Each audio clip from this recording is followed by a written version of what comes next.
You are getting the full story from the news? Think again. What if I told you the headlines are crafted to control what you think and how you feel? Let me show you how to break free from the media manipulations.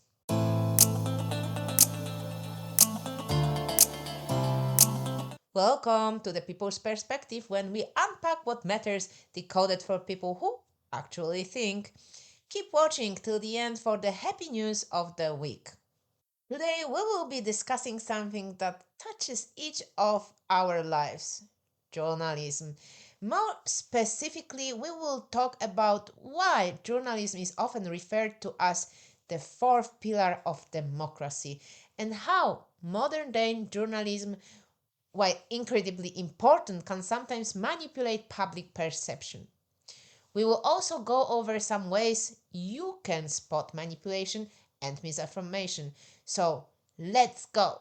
Journalism is often called the fourth pillar of democracy, but why? Well, to understand that, we need to briefly look at the three traditional pillars of democratic governance: the legislature, the executive, and the judiciary. These three branches of government are designed to maintain a balance of power and ensure that no single entity can dominate. But there is a crucial piece missing: public accountability. That's where journalism comes in. Journalism plays a fundamental role in providing checks and balances.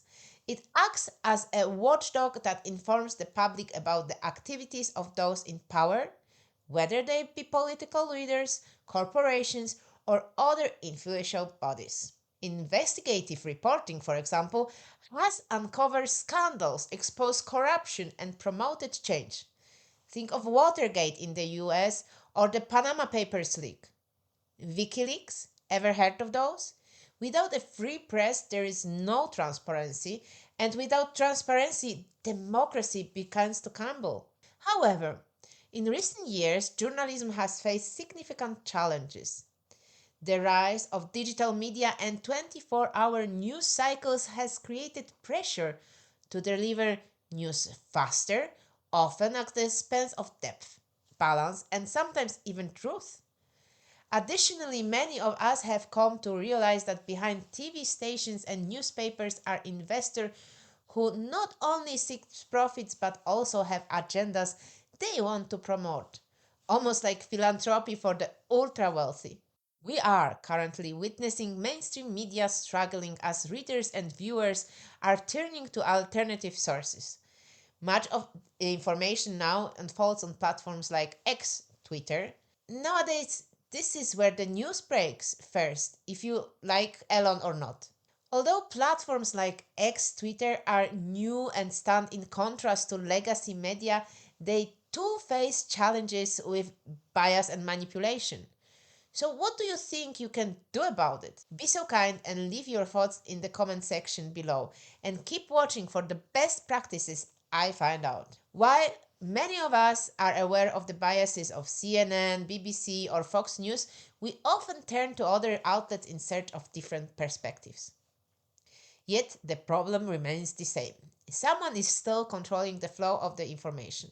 This leads us to a critical question: is this really information, or is it the reality that someone else wants to sell us? Today, manipulation in journalism has become a growing concern. Some outlets have moved away from presenting unbiased facts, opting instead for sensationalism, clickbait headlines, or politically charged narratives that are designed to sway opinions rather than inform. Let's face it, it's not always about presenting the facts, about getting more clicks, more views, and more advertising revenue. So, how can we, as news consumer, avoid being manipulated? Here is my list of 6 important things you can do when consuming news. Number 1, check multiple sources. One of the most effective ways to spot manipulation is by comparing how different outlets report the same story. Do they emphasize different details? Does one source omit key facts that others mention? Reading multiple perspective gives you a fuller picture and makes it harder for one-sided reporting to shape your view. Saw something on CNN? It wouldn't hurt to check how Fox News is covering it.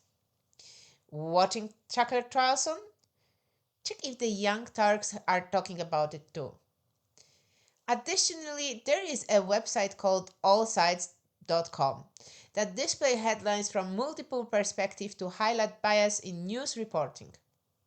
It helps you understand how different political orientations frame the same story. Number two, watch out for emotional language. If an article or news segment seems designed to make you feel angry, scared, or overly sympathetic, it's worth pausing and asking why. Are they trying to inform you or are they trying to manipulate your emotion to keep you engaged? Let's have a look at the migrant crisis. Some outlet describes the situation using phrases like an invasion of immigrants and flooding into our country, while other refers to refugees seeking safety or families escaping violence. Number 3. Be wary of breaking news cycles. In the rush to be the first to report, some outlets may sacrifice accuracy for speed. Take note of how often corrections or retractions are made after breaking news. It's always a good idea to wait for fuller picture rather than jumping to conclusions based on incomplete information. Let's take Anna Kasparian from the Young Turks as an example. In 2022, after the Uvalde shooting, the Young Turks misreported key information. It was a turning point for Anna, as she expressed regret for the inaccuracies and emphasized the need for caution in verifying facts before going live. Number 4. Fact check stories. Repeat a lie often enough and it becomes the truth. With so much misinformation circulating online, fact checking has become essential. Use tools like fact checking websites or look for primary sources yourself, such as government reports, legal documents, or direct interviews. Get to the source, as journalists, ironically, should do. Number 5. Understand bias. It's important to recognize that everyone has biases, news outlets included. Whether it's a political bias, cultural bias, or economic interest, these can shape how a story is told. Knowing where a news outlet stands or who owns it, it can help you better understand the angle they may be coming from. Number 6. Watch out for the repetitive news headlines. For instance, you may notice that multiple news sources use the same catchy headline when reporting on political event, crisis, or celebrity scandal.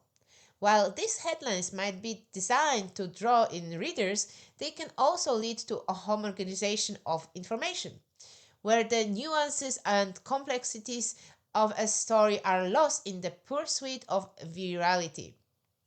When the same phrases appear in multiple articles, it can create a false sense of consensus about a particular viewpoint or narrative, even if the underlying facts are more complicated. So, did you find something you can use? Like the video if you did, and don't forget to share with your friends so they can learn something too. Let's sum it up. Journalism, when practiced ethically, serves as the cornerstone of a healthy democracy. It informs us, holds power to account, and gives voice to the voiceless. But in today's fast paced, profit driven media landscape, we must be careful. Manipulation, whether through sensationalism or bias, is real, and it's up to us to recognize it. Hi guys, I'm still traveling, probably on my way home, therefore still no comment sections this week. Follow me on Instagram if you want to see how my journey is going. The link is in description below. And now let's finish on the positive note with the happy news of the week.